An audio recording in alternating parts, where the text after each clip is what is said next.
Coming up on Southwest Florida in Focus, early voting is underway in Southwest Florida. WGCU looks at a tool that can help you save time at the polls. Plus, weeks after Hurricane Milton, trees look brown and lifeless. Will they come back? WGCU looks at how the recent hurricanes are changing our landscape. That's next on WGCU.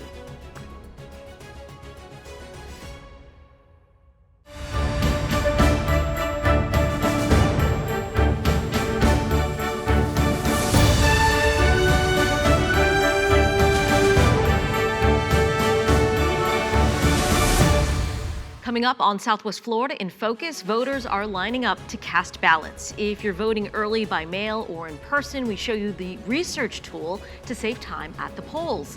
Plus, rebuilding for the third time, WGCU debuts a new documentary showing the resilience of Sanibel's historic general store and the community that's rallying behind it. And honoring fallen first responders, a 600-mile bike ride is raising money for grieving families. Hello, I'm Sandra Viktorova. Thank you so much for joining us. Well, with just days left before Election Day, candidates are making their final pitches for votes. Early voting is now underway throughout our state. Lines at the Estero Rec Center wrapped around the building on Monday morning. Early voting sites will remain open through November 2nd for Lee and Collier counties. In some counties, like Charlotte, you can cast early ballots through November 3rd. Supervisors of elections offices throughout the state have posted wait times on their websites. You can also drop off mail-in ballots at early voting sites. And there's still time to research candidates and issues. The League of Women Voters has a tool to help. Many voters have their sample and mail-in ballots in hand. We're only a few weeks away from Election Day. If you need to research candidates, referendums, and Florida's constitutional amendments, the League of Women Voters can help. Joining me now is Laura Hanson-Reynolds, who has worked on the League's voter website, vote411.org. Laura, thank you so much for joining us. We appreciate it. Thank you for having me. So let's start with what kind of information, exact information folks can find, and is that information nonpartisan? Well, the purpose of Vote 411 is to give you, we call it a one-stop shop for all the information you need to vote. You know, if you were looking for voter registration months ago, you could have found that. Where is your precinct office? You can find that. But what people really want us to see is what is on your ballot. So when you go to vote411.org, you'll scroll down and it'll ask you to put in your address. And based upon your address, it creates a personalized ballot of what are the races and issues that you're going to be asked to vote on. And it just goes through race by race by race, and then issue by issue by issue. But for each race, it gives you a full description of exactly what is this job, and what powers or what decisions does this person make if they become elected, and how long is their term of office, and even how much are they going to be paid if they win. And then it shows you the candidates, and you can click on candidates and find in their own words, we don't ever change anything a candidate says, what is their background, what is their education, and then they answer a variety of issue questions. And you can click on one candidate and another one and compare them side by side to see what they have to say on the different issues. I like to think that voters vote because they care about the issue and they care about how they're going to be represented. And so it's only through getting information from the candidates directly, and of course advertising only tells you what they want to tell you. When they answer questions to issues, they're telling you what we're asking them to provide to voters. And you were telling me earlier, you work very hard to make sure that information is nonpartisan. We are completely nonpartisan, which means the League never endorses a candidate. We have no preference for parties. We just want complete information to be available to voters and for it to have no bias to it whatsoever. So as you know, a lot of important constitutional amendments up for voters to decide on. What specifically can they find about those So proposals? For each of the constitutional amendments in Florida, and sometimes there's local referenda questions as well, ballot issues, we will provide the language that you're going to see on your ballot, which is like passed by ordinance, but then we'll write a plain English description of what does it mean. We'll tell you exactly what a yes vote means, what a no vote means, and we'll tell you the organizations who have gone on the record saying that they support this and the organizations that say they are in opposition to this measure or this amendment. And then it's up to you to decide, based upon that information, do you choose to support it or do you want to vote against it? How do you get the information from candidates? For candidate information, once you qualify with your local supervisor of elections or the State Department in the state level, we will contact you through the email address and provide you with an individual link. Each profile belongs to the candidate. We make no changes to it. We make no edits to it. And they have to sign in and answer. They post a photograph of themselves so you can see what they look like. They give their background and their education, and then their 3 to 6 issue questions that they have to answer to tell voters where they stand on something that we think is important or that voters tell us is important on that particular race. And you can read all about one candidate, or you can click a button and compare a candidate against another one and get their side-by-side answers to see what they have to say on issues. And it's interesting because it's in their own words. You get a bit of a flavor from them about where they stand, what they support, what they don't support. And the idea is for you as a voter to choose the person who's going to best represent you. Laura, thank you so much. We appreciate it. Oh, you're very welcome. Thank you. Thank you for having me. Still to come on Southwest Florida in Focus, it might look like fall in Southwest Florida, but those brown and lifeless trees are the result of hurricanes Helene and Milton. Coming up, we learn how nature bounces back after major storms. Plus, what are you going to be for Halloween? Patients at the Golisano Children's Hospital are already showing their holiday spirit. We'll take you to their Halloween hurrah coming up on WGCU. Hurricanes Helene and Milton left a mark on Southwest Florida's environment. High winds and storm surge not only damaged homes and businesses, they also changed the look of both coastal and inland plants. Trees and mangroves have turned brown. WGCU spoke with FGCU Professor of Ecology Win Everham. He says native plants have evolved to withstand high winds and salt from hurricanes. Those adaptations include dropping leaves to allow for new growth. He says it will take time for trees to turn green, but local species will flourish again. Probably most people who are watching this, if they've been paying attention to the landscape, they saw cypress near them just turn brown like a switch, and this is inland. So it wasn't salt spray. Brian's work with some of our undergraduate students is suggesting that the needles experience a physical stress from the wind. And so they are dropping their needles. Is that an adaptation because of experience through evolutionary time? Probably. Professor Everham says while damage from hurricanes is normal, he's concerned that we've seen so many strong storms in such a short amount of time. Mangroves are adapted to periodically being subjected to high wind and storm surge. They just are. Do we know that if they've experienced that on average on our landscape maybe once every 40 or 50 years, and now they're getting it apparently on average 3 or 4 times a decade, maybe a couple times a year? I mean, I'm hoping that what we just experienced is not the new normal. If it is the new normal, is it a whole new ballgame? I think I would say yes. The professor compares recovering from a hurricane to recovering from a broken leg. He says if a bone heals and then breaks again, it will take longer to recover and may never be the same again. Well, power is always a major concern after a hurricane. Some people in Southwest Florida waited nearly a week for electricity to return after the storm. Just days after Milton made landfall, the White House announced an additional $2 billion will go toward improving the electrical grid. Some of that money will help modernize technology in Florida. WGCU spoke to White House climate advisor Ali Zaidi about what it will take to make sure Florida's infrastructure will hold up to even stronger hurricanes. What it looks like is hardening the critical infrastructure, putting essentially a steel outer coating around a substation so it doesn't flood when the surge comes in, making sure that we're burying lines where it makes sense. Even though it costs more on the front end, it helps us bounce back faster on the back end. In other places, recognizing that those old wooden poles that maybe went up decades ago no longer work in the face of winds that will just slice right through them. So maybe they need to be replaced with steel and composite and cement poles that are reinforced a bunch of times and can withstand the pressures of the climate-fueled disasters that we're seeing. Those investments on the front end, that's exactly what we're doing, and that's exactly what will help us in storms in the future bounce back faster. Zaidi also says Florida needs to address concerns about the changing climate. Climate impacts Florida in so many different ways. Extreme heat is an example that was raging over the summer.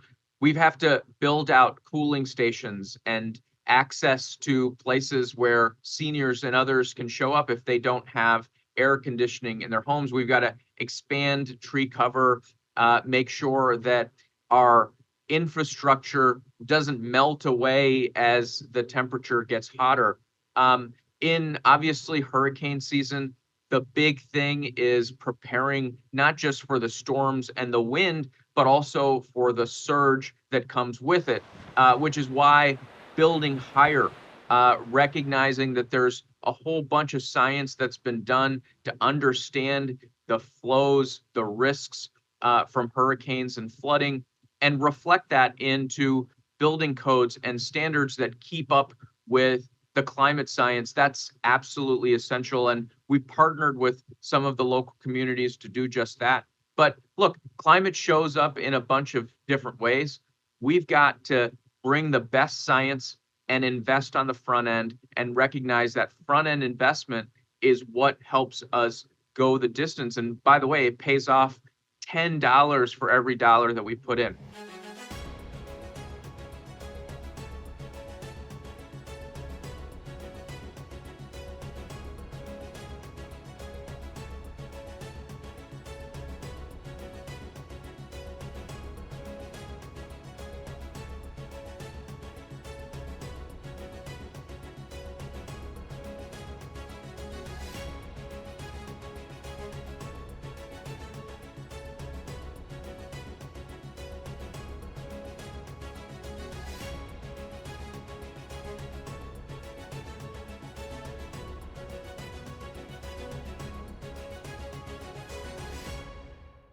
A new WGCU documentary explores the power of community and family legacy on Sanibel.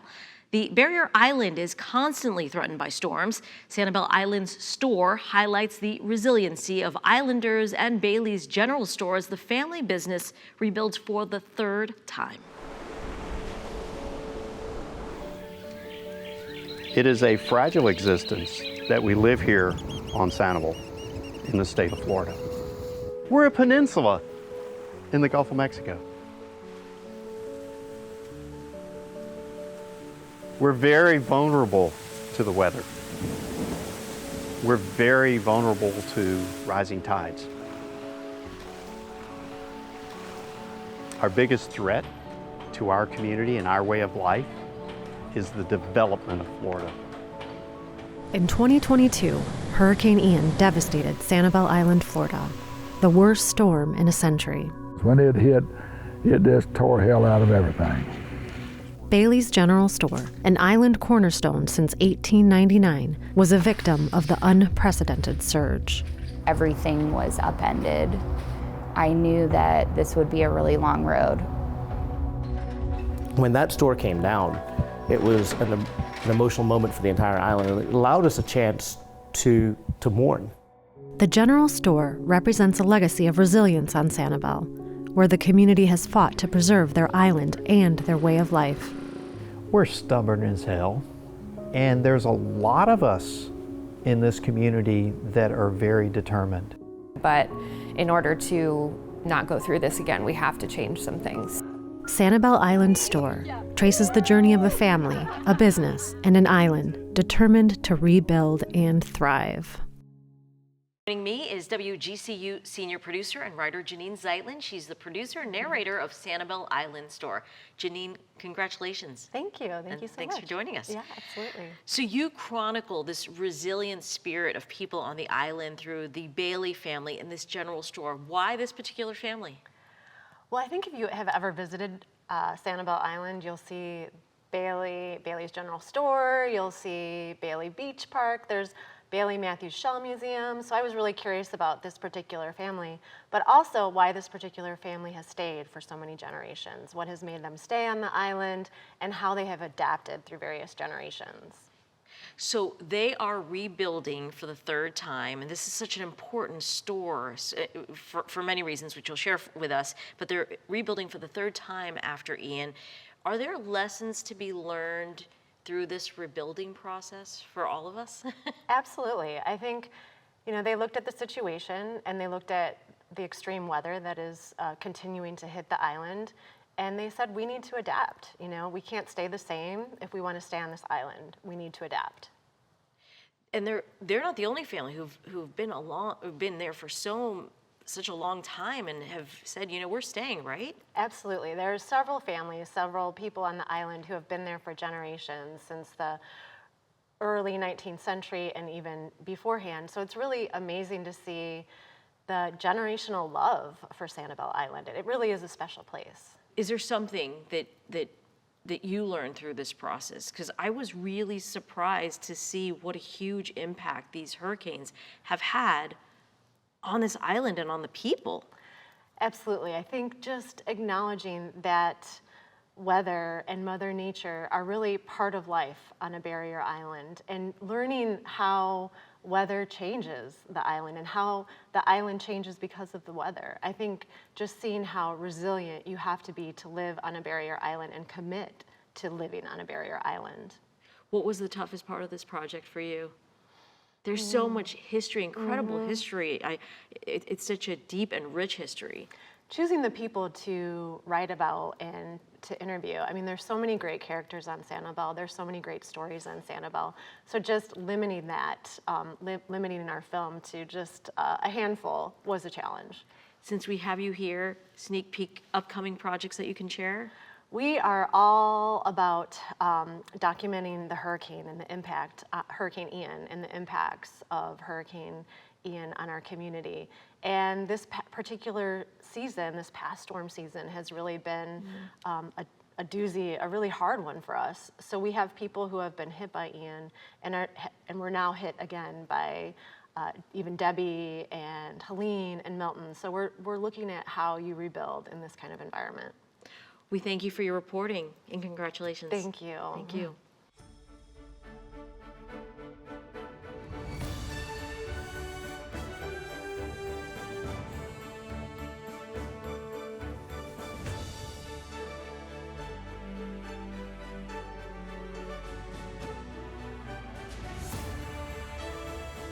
First responders from all over Florida and some other states are embarking on a grueling journey, riding bicycles for 600 miles. As WGCU's Mike Walcher reports, they're raising money for families of Florida law enforcement officers, firefighters, and paramedics who have died in the line of duty last year. Chief Harrison Jackson, Delray Beach Fire Rescue, Ray Keith, Lee County EMS, James McPhee. The names of fallen heroes mark the start of the fundraiser, with 50 cyclists pedaling for pledges. This is guys from all over that wanted to keep that promise to never forget. Jeff Morris is a recently retired firefighter and co-founder of what he named the Brotherhood Ride. He started it after a fire killed 9 firefighters in Charleston, South Carolina. So ride safe, ride strong, and may you feel the presence of those you honor with every mile. Godspeed. This year's ride began Tuesday with cyclists leaving the Naples area. They bike east to Miami, then north along the coast, with stops in Orlando and Jacksonville. After 8 days on the road, they wind up in Live Oak and the Panhandle. Along the way, cyclists meet loved ones of those who gave all. We're all hot and sweaty, and they just wrap their arms around us. A lot of times there's tears, I'm crying, they're crying, and everybody has some reason why they're doing this. I truly think that I knew in my back of my heart that if something ever happened to me when I was on the job, I'd want an organization like this to come and support my wife. And that's really what keeps driving me. Each cyclist must get at least $500 in pledged donations. Most riders top $1,000 each. The money goes to people like Lainey McPhee and her 2 Cape Coral sons. Lainey says her husband, Jim, was exposed to toxic chemicals during and after the World Trade Center attacks in 2001. The family later moved to Lee County, where Jim worked as a paramedic. But Lainey says Jim's health deteriorated, forcing him to retire early. Jim then died at age 57 last year. She talked about the cyclists. They're angels. Like Jim sent them down to Sean and Kevin and I, helping us out. They didn't have to do this. It's amazing how they think of us. And I wish he could be here. This will be something we'll never forget. Nick Kempinski of North Collier Fire is writing for the first time and says he'll remember first responders are one family. It's going to be a new feeling, because trying to relate to people that you don't know, but you do understand that we're all one and the same running these calls. Throughout the journey, Elks Lodges provide cyclists hot meals and places to sleep each night. Support teams ride ahead of and behind the cyclists to hand out water and snacks every 20 miles. And local law enforcement often escorts the riders on busy roads. Lieutenant Daniel Jackson of North Collier Fire is riding for the 4th year. He says meeting the families motivates him. There's a lot of times when there's not a dry eye in the room. You know, you can't help but feel that. And doing what we do, it's a nice release for some of these people, because, you know, we're tough guys, we're tough gals, we're meant to, you know, push everything down, you know, toughen up. And you know, sometimes you meet these families and you see the kids who don't have a mother or father anymore, and it's hard not to get emotional. 17-year-old Sean McPhee says he appreciates the cyclists. It feels really good that people can take the time out of their life to, you know, do something that's physically and mentally pretty hard to do with 600 miles, and do it for people that they've probably never even met. The Brotherhood Ride hopes to raise as much as $70,000 this year. It'll be divided among the families of 13 men and women and one agency that trained a canine that died on duty. For WGCU News, I'm Mike Walsher. This year, cyclists came from as far away as New York State to honor the fallen heroes. Well, you'll probably see little firefighters and police officers trick-or-treating in a few days. Coming up, we take you to a special Halloween party happening in the hospital. Find out how sick kids get to join the fun. That's next on Southwest Florida in Focus.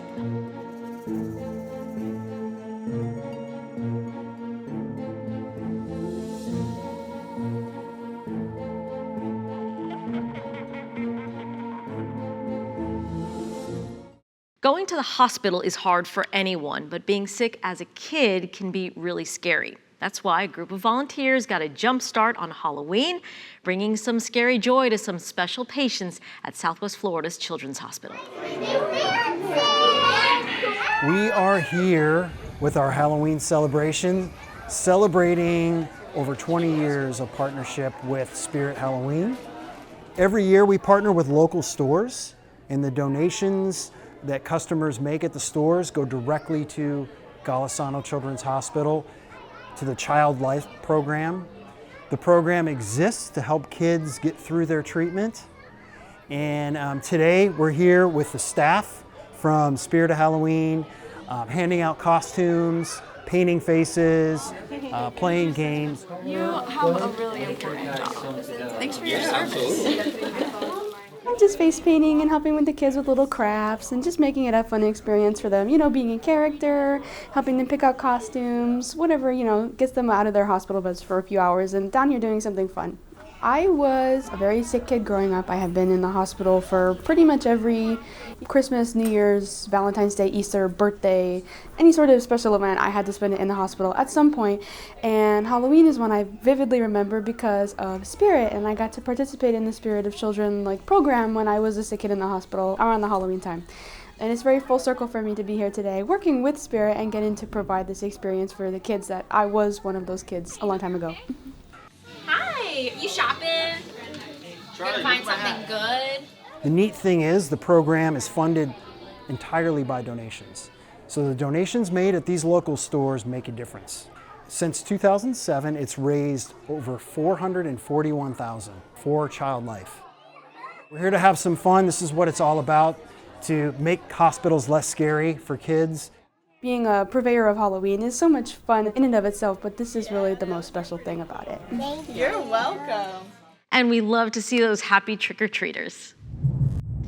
Southwest Floridians may still be struggling financially from the recent hurricanes, but help is available next week on Southwest Florida in Focus. From your mortgage, credit cards, and even insurance, find out what responsibilities these companies have in helping you recover financially. We'll have that story and much more when you join us next week on Southwest Florida in Focus. Have a great week, everyone.